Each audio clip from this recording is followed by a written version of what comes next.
નમસ્કાર વિદ્યાર્થી મિત્રો, હવે જ્ઞાન સહાયકમાં કરાર રિન્યુ નહીં થાય. શિક્ષણ વિભાગનો મહત્વનો પરિપત્ર અહીંયા મિત્રો જોવા મળશે. અંતે કરારવાળી ભરતીથી છુટકારો પણ મળી શકે છે. મહત્વની અપડેટ આપવાનું શું અપડેટ છે વિગતવાર જાણવા માટે વિડીયો છે અંત સુધી નિહાળો, જેથી માહિતી તમને પૂરી મળતી રહે. આ મિત્રો ટેલિગ્રામ ને વોટ્સઅપ ગ્રુપ અથવા અગાઉનો અપડેટ વિદ્યા સહાયક રિલેટિવમાં નથી જોયો તો બીજો વિડીયો તમે નિહાળી શકો છો.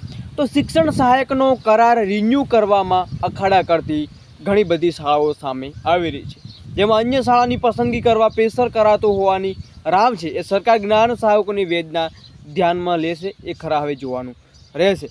તો મિત્રો તમે એ સ્ક્રીન ઉપર જોવા મળ્યું છે કે ગુજરાતની સરકારે થોડાક મહિના પહેલાં કરાર આધારિત જ્ઞાન સહાયકોને કર્મચારીઓની ભરતી કરી હતી, જેમાં જ્ઞાન સહાયકોને સ્થળ પસંદગી કરેલ હવે જગ્યાએ એમનો કરાર છે પૂર્ણ થયો છે.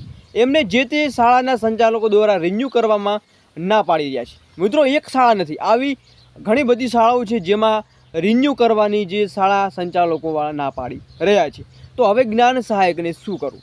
રાજીનામું આપે મિત્રો તો પણ એ લોકો બેરોજગાર બેઠા છે, અને એ લોકો રાજીનામું આપો તો એમની સાથે બીજા છે તૈયાર છે, એ લોકો જ્ઞાન સહાયક જોઈન કરી લેશે. તો હવે જ્ઞાન સહાયકમાંથી મિત્રો રાજીનામું બધા આપે ત્યારે જ કંઈ નવી અપડેટ મળે. બાકી મિત્રો આ જે આવી જે શોષણવાળી પ્રક્રિયા છે એ ચાલુ છે.